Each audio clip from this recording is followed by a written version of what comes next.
The telegraph अखबार के मुताबिक राष्ट्रपति भवन ने फौज के साबिक फौजियों की तरफ से वज़ारत दिफा की एक दरख्वास्त भिजवाई है, जिसमें हिंदुस्तानी फौज में मुस्लिम रेजिमेंट के बारे में गलत प्रोपेगेंडा फैलाने वालों के खिलाफ फौरी कार्रवाई की दरख्वास्त की गई है। गुज़िश्ता हफ्ते 120 साबिक फौजियों ने सदर जमहूरिया रामनाथ कोविंद को खत लिखकर प्रोपेगेंडा फैलाने वालों के खिलाफ कार्रवाई की दरख्वास्त की थी और इस पर जोर दिया था कि वो फौज के सेकुलर और गैर सियासी किरदार को महफूज रखें। खत में निशानदही की गई है कि इस तरह के कोई भी मुस्लिम रेजिमेंट कभी फौज में मौजूद नहीं थी और इसने मुस्लिम फौजियों की बहादुरी और बेलौस कुर्बानी की मुतअद्दिद मिसालों का हवाला दिया। राष्ट्रपति भवन के ज़राए ने बताया कि सदर जमहूरिया ने साबिक फौजियों की दरख्वास्त पर नोटिस दिया। खत में साबिक फौजियों ने कहा था कि झूठ की मुहिम की इब्तिदा मई 2013 में एक @120 crore Hindus world Hindus United handle के जरिए ट्वीट में की गई थी, जिसमें दावा किया गया था कि 1965 में हिंदुस्तानी फौज में एक रेजिमेंट थी जिसे मुस्लिम रेजिमेंट कहा जाता था। इसने पाकिस्तान के खिलाफ लड़ने से मना कर दिया था, जिसके बाद इसे खत्म कर दिया गया।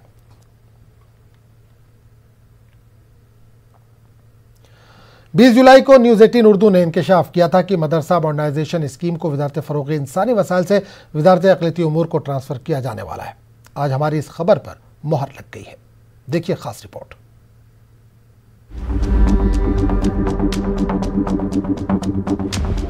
न्यूज़ 18 की खबर पर एक मरतबा फिर मोहर लग गई। मरकजी हुकूमत की वजारत बराए इंसानी वसाइल की मदरसा मॉडर्नाइजेशन स्कीम अब अक़लियती वजारत को मुंतकिल करने की कोशिश हो रही है। मरकजी अक़लियती वजारत यूपी समेत दीगर रियासतों को खत भेज रही है। जी हाँ, मरकजी हुकूमत की मदरसा मॉडर्नाइजेशन स्कीम अब वज़ारत फ़रोग़ इंसानी वसाइल से मरकजी वज़ारत अक़लियती उमूर को ट्रांसफ़र कर दी गई है। हमने ये इंकशाफ 20 जुलाई को किया था। गुज़िश्ता 6 महीनों से इस बात की जानकारी न्यूज़ 18 के पास थी कि वज़ारत अक़लियती उमूर मदरसा मॉडर्नाइजेशन स्कीम में दिलचस्पी ले रहा है। वज़ीर अक़लियती उमूर मुख्तार अब्बास नक़वी ने भी इस स्कीम से मुतालिक पीएमओ को खत लिखा था। दूसरी जानिब इस स्कीम से जुड़े मदरसा असातिज़ा का मानना है कि स्कीम के ट्रांसफ़र से ज़ायद गुज़िश्ता 4 साल से इस स्कीम से जुड़े टीचरों की तनख्वाह की अदायगी ज़रूरी है। हमारी योजना अल्पसंख्यक मंत्रालय में अगर ट्रांसफ़र किया गया है, अब सरकार अगर अल्पसंख्यक मंत्रालय से हमारी स्कीम को चलाना चाहती है तो चलाए, मगर हमारा जो 997 करोड़ से भी अधिक जो बकाया है वो बकाया हम मदरसा आधुनिक शिक्षकों का भुगतान किया जाए। और हम सरकार से यही कहना चाहते हैं कि अगर सरकार अल्पसंख्यक मंत्रालय से स्कीम को चलाना चाहती है तो पहले जैसे MHRD से शिक्षा मंत्रालय से स्कीम का संचालन किया जाता था और 4-4 साल 5-5 साल से बकाया रहता था, इस तरीके से ना करें। अब सरकार से यही हमारी विनती और गुजारिश है कि हमारी स्कीम को सही ढंग से चलाया जाए। वादा के 5 अक्टूबर को दिल्ली के जंतर मंतर पर यूपी के स्कीम से जुड़े असातिज़ा ने एहतजाज किया था और तनख्वाह की अदायगी का मुतालबा भी किया था, लेकिन एहतजाज के बावजूद अभी तक उनके मसाइल जूं के तूं बरकरार हैं। अब जबकि स्कीम वज़ारत अक़लियती उमूर को ट्रांसफ़र कर दी गई है तो उम्मीद की जानी चाहिए कि मुआशी तौर पर बेहद कमज़ोर हो चुके इन असातिज़ा को कुछ राहत ज़रूर मिलेगी। न्यूज़ 18 उर्दू के लिए दिल्ली से खुर्रम शहजाद की रिपोर्ट। मदरसा मॉडर्नाइजेशन स्कीम को वज़ारत फ़रोग़ इंसानी वसाइल से वज़ारत अक़लियती उमूर को ट्रांसफ़र किए जाने के मामले पर हमारे दिल्ली नुमाइंदे ने मदरसा शिक्षक एसोसिएशन के सदर एजाज़ अहमद से ख़ास बातचीत की।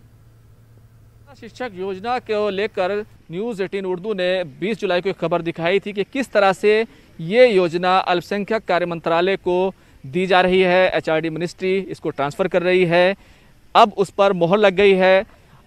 इस पूरी योजना को अब अल्पसंख्यक मंत्रालय देखेगा, लेकिन 4 साल का पैसा इसके तहत काम करने वाले टीचरों का बाकी है। इस पूरे मुद्दे पर बात करने के लिए हमारे साथ एसोसिएशन मदरसा स्कीम के एजाज साहब मौजूद हैं। एजाज साहब, योजना जो है मुंतकिल कर दी गई, क्या कहेंगे? ये योजना मुंतकिल होना, अब जब हमको 4 साल से मानदेय नहीं मिला, ऐसे टाइम में सरकार को योजना ट्रांसफ़र करने के बजाय हमको तनख्वाह देनी चाहिए। आप बताइए, हमारे जो परिवार है, हमारे बच्चे जो है भूखों मर रहे हैं, ऐसे टाइम में सरकार स्कीम इधर उधर ट्रांसफ़र कर रही है। अब बताइए 4 साल का पैसा हमको कौन देगा? अभी मानव संसाधन विकास मंत्रालय गए थे तो वहाँ के अधिकारी कह रहे हैं कि आप मिनिस्ट्री ऑफ माइनॉरिटी अफेयर जाइए। तो इस तरह से ऐसे टाइम में जब कोविड-19 महामारी चल रही है, सरकार ने सबके लिए पैकेज का ऐलान किया इस टाइम में, जब हमारे कई टीचर आत्महत्या कर चुके हैं और हमारे पास दवा लेने का पैसा नहीं, राशन लेने का पैसा नहीं, तो ऐसे टाइम में सरकार को सबसे पहले हमको सैलरी देनी चाहिए थी। सरकार को तो वाकई आपको सैलरी देनी चाहिए, लेकिन योजना अब बेहतर करने के लिए, क्योंकि HRD में आपकी सुनवाई नहीं हो रही थी, अब योजना को अल्पसंख्यक मंत्रालय भेजा गया है। क्या उम्मीद करते हैं कि आप कितना पैसा आप वहाँ से चाहते हैं और किस तरह से काम करना चाहते हैं? देखिए, ministry of minority affair scheme गई है, तो उम्मीद करते हैं कि माननीय मुख्तार अब्बास नकवी जी हम लोगों की समस्याओं का समाधान करेंगे। और लेकिन सबसे ज़्यादा ज़रूरी यह है कि हमको एक राहत पैकेज दिया जाए सबसे पहले इस स्कीम, क्योंकि हमको सबसे ज़्यादा पहले पैसे की ज़रूरत है। तो जो मिनिस्ट्री ऑफ HRD ने उसको ट्रांसफ़र किया है, तो कम से कम उनसे बात करके कि इनका कितना पैसा बाकी है, कम से कम 1 साल का पैसा तो हमको तत्काल जारी कर दिया जाए, कि कम से कम हमारा परिवार तो ज़िंदा रह जाए। जब टीचर ही जिंदा नहीं बचेगा तो फिर स्कीम ट्रांसफ़र होने के बाद बहुत अच्छा हो जाए तो क्या है। अच्छा, एक बात बताइए, लगातार ये बात कही जाती है जब भी पैसा जारी होने की बात आती है कि यूटिलाइजेशन सर्टिफिकेट नहीं आया, कागजात पूरे नहीं हुए, इस वजह से पैसा जारी नहीं हो पा रहा है, लेकिन फिर जारी कर दिया जाएगा, क्या कहेंगे? देखिए, यूटिलाइजेशन ना आना है तो झूठ बात है। यूटिलाइजेशन सर्टिफिकेट मैं खुद लेकर आया हूँ, यहाँ मिनिस्ट्री में मैंने रिसीव कराया है। विभाग ने हमारे यूटिलाइजेशन सर्टिफिकेट मार्च में ही भेज दिया था। भारत सरकार ने आज तक जितने भी पत्र भेजे, सारे पत्रों का जवाब हमारे स्टेट ने दे दिया। यहाँ तक कि हमारा मंत्री जो माननीय नंद कुमार नंदी, जो वर्तमान में कैबिनेट मिनिस्टर अल्पसंख्यक कार्य मंत्रालय के, अल्पसंख्यक कल्याण विभाग के, उन्होंने अपना स्पेशल लेटर खुद जाती तौर से माननीय मुख्तार अब्बास नकवी जी के नाम से और माननीय शिक्षा मंत्री रमेश पोखरियाल निशंक जी के नाम से पत्र लिखा था कि इनका 977 करोड़ रुपया बाकी है, इनको दे दिया जाए। तो ये पूरी रुदाद है। और बड़ी बात यह है कि जो शिक्षक हैं वो ये चाहते हैं कि एक राहत पैकेज दिया जाए फौरी तौर पर, क्योंकि कोविड की वजह से घर के हालात बहुत ज़्यादा ख़राब हैं। कैमरामैन कार्तिक के साथ खुर्रम शहजाद, न्यूज़ 18 दिल्ली। दिल्ली फसादात में अपने मकान और अपनी दुकानें खो चुके मुतासरीन के जख्मों पर जमीयत उलमा हिंद महमूद मदनी ग्रुप ने मरहम लगाने का काम किया। आज जमीयत के सदर कारी उस्मान ने शिव विहार के इलाके में 48 मकानात और 18 दुकानों की तामीर और मरम्मत के बाद मुतासरीन के सुपुर्द किया। इस मौके पर मुतासरीन ने जमीयत की इन समाजी खिदमात की जमकर सताइश की। करीब में फरवरी के महीने में 19 के अंदर 20 के अंदर बदकिस्मती से यहाँ जो हालात पैदा हुए आप सबको मालूम है। तो हमारी जमीयत के लोगों ने यहाँ आकर उन लोगों को ढारस दिलाई, उनको रोका, जाने से रोका, और जो नुकसानात थे उनकी तफसीलात, उसकी रोशनी के अंदर ये मुसलसल अमल 6-7 महीने के अंदर लॉकडाउन के बावजूद भी काम होता रहा। अल्हम्दुलिल्लाह इस इलाके में 18 दुकानें और 48 मकान, इस इलाके में एक मस्जिद और एक स्कूल दोबारा इस्तेमाल के काबिल, बहुत मेयारी अंदाज में, बहुत ना सही लेकिन मुनासिब अंदाज में, जैसे आप मकानात यहाँ इधर देख रहे हैं, ये किया है। इनमें मुतासिर हुए हैं, उनको FIR करने के लिए हम आमादा कर रहे हैं, तो उनके मुकदमात लड़ रहे हैं। अल्हम्दुलिल्लाह चल रही है, कार्रवाई चल रही है उसकी। मकान तो सारे ही जल गया था, आग लगने की वजह से मकान तो सारे ही जल गया था, लेकिन जमीयत उलमा हिंद के लोगों ने, इन लोगों ने जो है बड़ी मेहनत करके और बड़ा जो है मेहनत के ज़रिए से इन लोगों ने दोबारा मकान हमारा तामीर कराया है। जैसा पहले था उससे बेहतर हालात में मकान को दिया गया है और सभी चीज़ें इन्होंने मुहैया कराई है और ज़रूरत की चीज़ें भी देने का इन लोगों ने वादा किया है कि इंशाल्लाह आगे देंगे। क्या इस मामले में आप लोगों ने इंसाफ की कोई लड़ाई लड़ी है? क्या FIR वगैरह हुई है? जी, थाने में FIR हमने दी हुई है अपने मकान की, और लेकिन पुलिस की तरफ से कोई हेल्प नहीं मिली है। अब हमको यहाँ जो 20-22 दिन हो गया हमें आए हुए हैं, ये मकान तैयार हुआ से। जब से लोनी में रेट थे इन्होंने। सरकार से क्या मदद मिली आप लोगों को? सरकार तो कह रही है हम देंगे, बाकी अब तो 50,000 रुपये कुल खाते में डाली SDM ने। कह रहे थे कि 5 लाख देंगे, इतने देंगे मुआवजा, अभी तो कोई और कुछ सुनाई नहीं रही। अगर सरकार के भरोसे रहते तो कुछ नहीं हो पा रहा था। दिल्ली फसादात में 53 लोगों की मौत हो गई, लोगों के घर जला दिए गए। इससे जो दर्द मिला है वो तो शायद कभी नहीं भुलाया जा सकेगा, लेकिन जमीयत ने जो मरहम लगाया है उससे बस इतना हो सकता है, वो दर्द कुछ कम हो जाएगा। कैमरामैन कार्तिक के साथ खुर्रम शहजाद, न्यूज़ 18 दिल्ली। बेंगलुरु में 11 अगस्त को पेश आए तशद्दुद के लिए कांग्रेस के 2 साबिक कॉरपोरेटर संपत राज और AR जाकिर जिम्मेदार हैं। जमानत पर रिहा होने वाले मुलजिम नवीन ने यह बात कही। आनत अमेज खाका पेश करने वाले मुलजिम नवीन ने कहा कि इन्होंने फिरोज पाशा नामी शख्स की पोस्ट को कमेंट किया था। मेरे इस कमेंट से इतना बड़ा फसाद हो सकता है ये मुझे मालूम नहीं था। 11 अगस्त की शाम 7 बजे मैंने अपना फेसबुक पोस्ट डिलीट किया। न्यूज़ 18 से बात करते हुए मुलजिम नवीन ने कहा कि मुझे माफ़ करो, मुझसे गलती हुई है। नवीन ने कहा कि फसाद के मौके पर मुकामी लोग सिर्फ 10% थे, बाकी सब बाहर से आए हुए थे।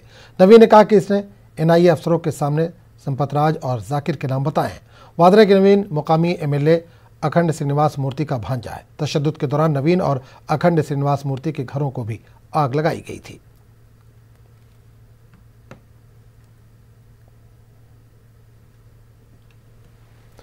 इलाहाबाद हाईकोर्ट की तरफ से रोक लगाए जाने के बावजूद योगी हुकूमत की इंहदामी कार्रवाई का सिलसिला लगातार जारी है।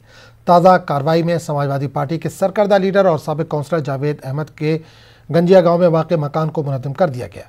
पप्पू गंजिया के नाम से मशहूर जावेद अहमद पर इलाहाबाद के नैनी थाने में कई संगीन मुकदमात दर्ज हैं। गंजिया गांव में वाक़ जावेद अहमद के फार्म हाउस को भी मुकामी पुलिस ने मुनहदम कर दिया। इंहदामी कार्रवाई के बाद पूरे गाँव में बड़ी तादाद में पुलिस फोर्स को तैनात किया गया है। मुंबई में ईद मिलादुन्नबी के मौके पर बड़े पैमाने पर जुलूस निकाला जाता है और अकीदत व मोहब्बत का इजहार किया जाता है। कोरोना वायरस के चलते महाराष्ट्र हुकूमत जश्न ईद मिलादुन्नबी के जुलूस की इजाज़त देने के फैसले पर तज़ब्ज़ुब का शिकार है। रज़ा अकेडमी ने जुलूस की इजाज़त न देने की सूरत में बॉम्बे हाई कोर्ट का दरवाज़ा खटखटाने का फैसला किया है। अब रज़ा अकेडमी ने यह फैसला किया है कि जुलूस ईद मिलादुन्नबी सल्लल्लाहु तआला अलैहि वसल्लम की इजाज़त तलब करने के लिए हम हाई कोर्ट जाएंगे और हाई कोर्ट ने दिगर मज़ाहिब के लोगों को भी मशरूत इजाज़त दी है। मुहर्रम शरीफ के जुलूस के लिए भी मशरूत इजाज़त दी है, तो जुलूस ईद मिलादुन्नबी सल्लल्लाहु तआला अलैहि वसल्लम की भी ज़रूर इजाज़त मिलेगी। जम्मू कश्मीर के मारूफ उर्दू अदीब और कौमी सतह के नाक़िद प्रोफेसर मोहम्मद जमा आजुर्दा के मुताबिक कौमी कौंसिल बराए फ़रोग़ उर्दू ज़बान मुल्क में उर्दू ज़बान के फ़रोग़ के लिए तारीखी काम अंजाम दे रही है। प्रोफेसर मोहम्मद जमा आजुर्दा के मुताबिक कौंसिल के मौजूदा डायरेक्टर डॉक्टर शेख अकील अहमद पूरी ईमानदारी से उर्दू की खिदमत कर रहे हैं। वादरे के प्रोफेसर मोहम्मद जमा आजुर्दा को उर्दू ज़बान व अदब के लिए जामे किरदार अदा करने पर यूपी उर्दू अकेडमी लखनऊ के जरिए मौलाना अबुल कलाम आज़ाद के नाम से मंसूब सबसे बड़े अवार्ड से 2017 में नवाजा गया था। NCPL का प्रोग्राम बाय एंड लार्ज अगर आप इसी उर्दू दुनिया को देखें जो हफ्ते में एक बार आता है सैटरडे की शाम को, ये लोग वो क्या हफ्ते भर जो काम होता है उसकी थोड़ा वो ये पब्लिसिटी स्टंट तो नहीं कहना चाहिए, ये अवेयरनेस मिशन है ताकि लोग खबर रखें, ताकि लोगों की नज़र रहे कि NCPL क्या क्या काम कर रही है। NCPL किताबों के छापने के लिए सब्सिडी देती है, NCPL आथर से मुसवदे लेती है और उनको खुद छापती है, उनको रॉयल्टी देके। NCPL तर्जमे कराती है, NCPL सहाफ़त के हवाले से बहुत काम करती है। कई वर्कशॉप्स इन्होंने की है, कश्मीर में भी अभी कुछ दिन पहले इन्होंने एक वर्कशॉप की थी। और मैं समझता हूँ कि NCPL के साथ जो लोग यानी मुंसलिक हैं, जो लोग मेंबर्स की सूरत में, एक्सपर्ट्स की सूरत में इसके साथ शरीक हैं, वो बजाय खुद इतने अहम हैं जिनकी वजह से उर्दू दुनिया को न सिर्फ ये कि फ़ायदा होता है बल्कि समझ लीजिए कि वो बजाय खुद उर्दू का एक इश्तिहार हैं। और उर्दू सिखाने के हवाले से इन्होंने कई ऐसे काम किए NCPL ने जिसको मैं कहता हूँ कि तारीख़ में, उर्दू की तरवीज में, उर्दू की तरक्की में, ज़बान उर्दू की तरक्की में याद तो रखा ही जाएगा, लेकिन उर्दू अदब के हवाले से भी उसकी बड़ी अहमियत है। हम तो दुआ करते हैं कि ये इदारा जो है इसको खूब काम करने का मौका मिले और ये कि सरकार को भी चाहिए इसके बजट में इजाफा करें, इनको और कई सारी नई पोजीशंस दे दें जिन पर लोग आकर के काम करें। कश्मीर की तरफ NCPL की मैं कहता हूँ कि अल्लाह बचाए नज़र बद से, कश्मीर के हवाले से उन्होंने बहुत काम किया। NCPL का जब हम देखें पूरे, देखिए NCPL कोई ऐसा इदारा तो नहीं है जिसके सिर्फ एक मोहल्ला है, ये बहुत बड़ा मुल्क है, इसकी इतनी स्टेट्स हैं, इतनी यूनियन टेरिटरीज़ हैं, फिर इतने कॉलेजेस हैं, इतनी लैंग्वेजेस हैं, उनमें उर्दू के लिए इन्होंने हर जगह थोड़ा बहुत मैंने किसी न किसी तरह से वहाँ भी जगह निकाली उर्दू के लिए जहाँ उर्दू का रिवाज नहीं था। तो यूँ देखिए तो कश्मीर में भी NCPL अपना हक अदा करती रही है। देखिए, एक बात है कि कभी कभी ऐसा होता है कि कोई बड़ा आदमी कहीं आता है, फिर उसके बाद जो लोग आते हैं उनके लिए बहुत मुश्किल हो जाता है उसके साथ पेश रखना। मगर अल्लाह का शुक्र है, हम तो ये कहेंगे कि जिसकी बुनियाद, जिन कोर्सेज की बुनियाद, जिन प्रोग्राम्स की बुनियाद, जिन सिलसिलों की बुनियाद उस वक्त हमारे हमीदुल्लाह भट्ट ने वो डाली थी, मुझे लगता है कि शेख अकील उसको आगे बढ़ा रहे हैं और उसके नक्श कदम पे चल के वो बहुत कुछ दे रहे हैं NCPL को। वो देखिए, इनफरादी तौर पे अब ये कहना कि किसी की नाक टेढ़ी है, किसी का मुंह बड़ा है, किसी की कमर चौड़ी है, ये बातें तो नहीं चलती हैं। देखा जाता है काम के हवाले से। काम को देखा जाए तो मुझे लगता है कि शेख अकील जो हैं वो बहुत ही फ़ाल है, काम कर रहे हैं। अब ये है कि इनमें ये बोलेंगे तो सही, लेकिन ऐसा नहीं कि इतना ऊंचा बोलेंगे कि दूसरों को दबाने की कोशिश करें। ये हाथ उठा के वो नारा भी देंगे, लेकिन ऐसा नहीं कि हाथ उठा के किसी का गिरबान पकड़ें। शरीफ आदमी है, चूँकि शरीफ आदमी है इसलिए सबकी नज़र ये चूँकि झुका रहता है, और ये सब जो ऊपर ढूंढते हैं उनको वो नज़र नहीं आएंगे। ये बेचारा झुका रहता है, ठीक ठाक आदमी है, काम कर रहा है, और क्या चाहिए हमें उससे। मौला हज़रत अली अलैहिस्सलाम का कौल है कि अगर किसी दिन आप ये महसूस करें कि कोई आपके ख़िलाफ़ नहीं है, समझ लेना चाहिए कि आप में कोई कमी है।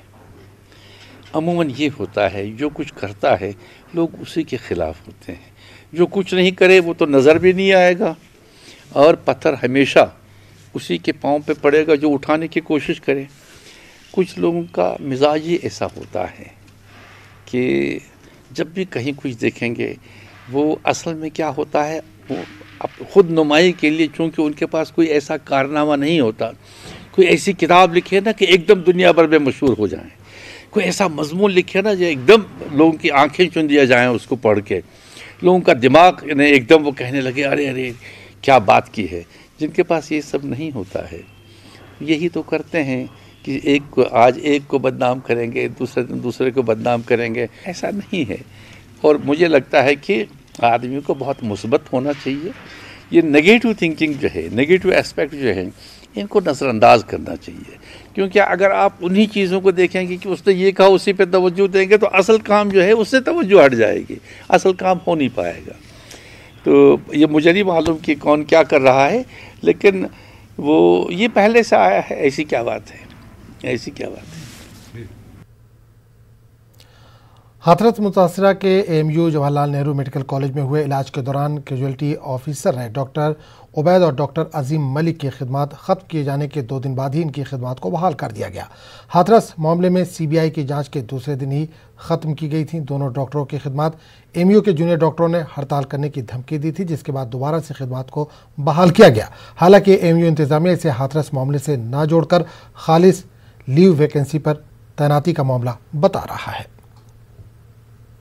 सबसे पहले मैं आपको बता दूं कि ये लीव वैकेंसी का केस था, और जब लीव पे डॉक्टर्स जाते हैं तो वैकेंसी क्रिएट होती है, जब आ जाते हैं हो जाता है।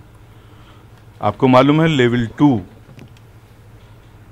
JNMC कॉलेज है, मेडिकल कॉलेज हॉस्पिटल गवर्नमेंट द्वारा, और कोविड पैंडेमिक से हम लोग लड़ रहे हैं।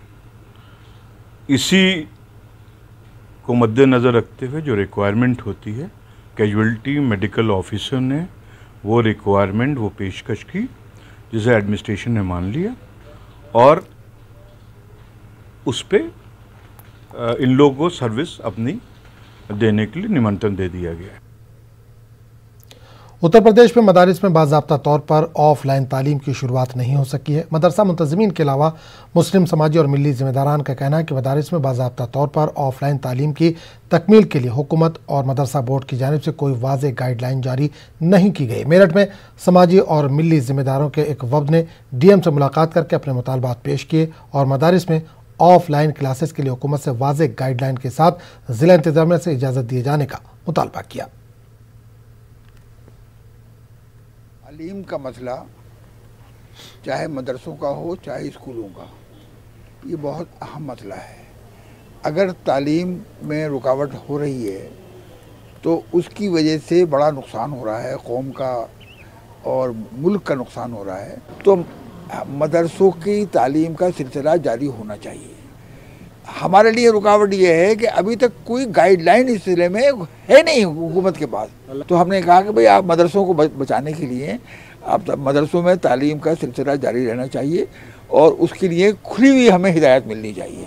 खोल लिया मदरसा, उसमें तो हर साइज़ के बच्चे होते हैं ना, 10 साल का भी होगा, 11 साल का भी होगा, 12 साल का भी होगा। तो एक वो जो गाइडलाइन इनकी आई है 13 साल से कम का बच्चा ही नहीं होना चाहिए। तो ये ज़रा सा सारी जितनी भी रुकावटें हैं भाई उनको तो वो दूर करेंगे और वो इस तरह करें। नमाज जुमा की अदायगी के लिए मस्जिद में 200 अफराद तक की इजाज़त मिलने के बाद आज मेरठ के शाही जामा मस्जिद में 200 अफराद ने नमाज अदा की। 200 अफराद की तादाद की शर्त पर अमल करते हुए जामा मस्जिद इंतजामिया कमेटी ने एहतियाती इक़दामात के साथ नमाजियों को मस्जिद में दाखिल होने की इजाज़त दी। मस्जिद के मरकजी दरवाजे पर सैनिटाइज़र और थर्मल स्क्रीनिंग का खास इंतजाम किया गया। 200 अफराद की तादाद पूरी होने पर दरवाज़ा बंद कर दिया गया। मस्जिद में भी सोशल डिस्टेंसिंग का खास ख्याल रखते हुए फर्श पर फासले के निशान बनाए गए थे। 100 अफराद की पाबंदी के बाद अब जिला इंतजामिया की जानिब से नमाज के लिए 200 अफराद की इजाज़त मिलने के बाद लोगों ने खुशी का इजहार किया।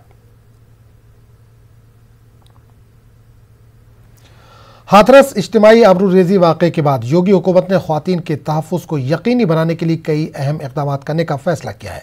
इस ज़िम्न में नारी शक्ति मिशन शुरू करने के बाद योगी हुकूमत ने महिला हेल्प डेस्क शुरू करने का ऐलान किया है।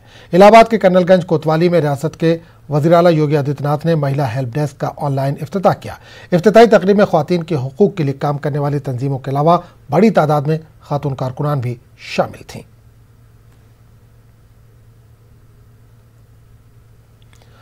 माह रबीउल अव्वल की मुनासिबत से जमात इस्लामी हिंद शाह गुलबर्गा ने कई एक प्रोग्रामों का ऐलान किया है। जमात के जिम्मेदारों के मुताबिक गैर मुस्लिम अफराद तक सीरतुन्नबी का पैगाम पहुँचाने के लिए मुख्तलिफ प्रोग्राम्स तरतीब दिए गए, जिसके तहत गैर मुस्लिमों के साथ interactive session, corner meetings, student व टीचर्स के लिए क्विज़ मुकाबले, सफाई अभियान, ब्लड डोनेशन कैंप का इनेकाद शामिल है। गुलबर्गा में प्रेस क्लब में मीडिया से खिताब करते हुए जमात के जिम्मेदारान ने बताया कि इस पूरी मुहिम का मकसद हयात तैयबा के मुख्तलिफ गोशों से बरादरान वतन को मुतारुफ कराना है।